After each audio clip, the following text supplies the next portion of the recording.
It began like any other morning, quiet, unremarkable, until I noticed an envelope sitting neatly on the kitchen counter. My name was written across the front in his unmistakable handwriting, staring back at me like it had something to say. At first, I assumed it was nothing more than a quick note. Maybe he'd left early for work, or gone to see his mother. But the second my fingers touched it, something deep in my gut told me this wasn't going to be that simple. There was a heaviness in my chest, a strange kind of weight, as though the silence in the house had taken on a presence of its own. No shoes by the door. The bed left unmade. Subtle, but loud enough to tell me something was wrong. Standing there, envelope trembling in my hands, I already knew this wasn't going to end well.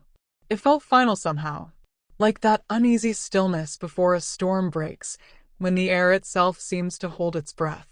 I opened it slowly, my hands barely steady enough to manage it.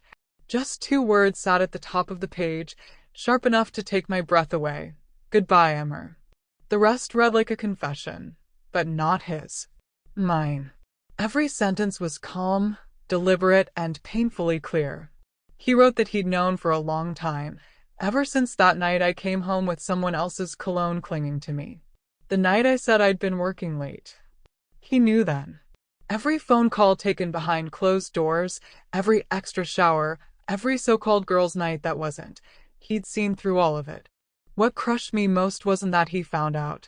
It was that he didn't confront me right away. He waited.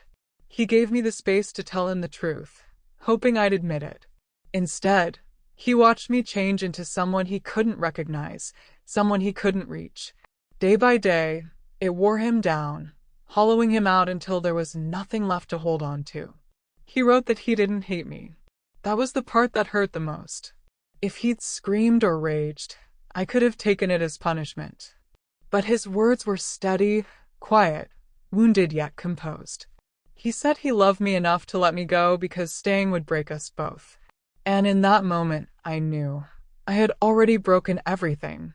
I collapsed to the floor, the letter shaking in my hands as tears came hard and fast. It wasn't just guilt. It was the full, unfiltered truth of what I'd done. My selfishness. My blindness to what I had. I'd thrown away something steady and real for something temporary and empty. The man I betrayed wasn't just a partner I shared a home with. He was the man who folded my laundry when I forgot, who rubbed my back when I was anxious, who remembered exactly how I liked my coffee and kissed my forehead before bed every night. I thought he missed the little things, but he noticed everything, quietly, deeply, without complaint. I had taken him for granted, and now I was living with the cost. I tried calling, but his phone was off. I texted, emailed, even drove to his office, only to learn he'd taken indefinite leave. That's when it hit me. This wasn't a decision made in the heat of the moment. He had planned this, not from anger, but from heartbreak. He needed space, from me, from the life we'd built. The days that followed blurred together as I replayed moments I'd brushed aside, the long looks across the table, the quiet dinners where he waited for me to speak and I didn't, the mornings when he'd ask, "Are you okay?" and I'd lie through a smile. I told myself maybe he'd come back. That with time, we could talk, maybe fix it. But weeks passed, then months. And eventually, through mutual friends, I heard he'd moved to a smaller town and started over. He never said a bad word about me. He only told people it hadn't worked out and left it at that. I finally wrote him back. No excuses. No explanations. Just the plain truth, I was wrong. I loved him.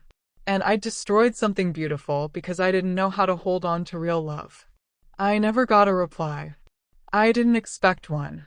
His goodbye had already been said. I still have that letter.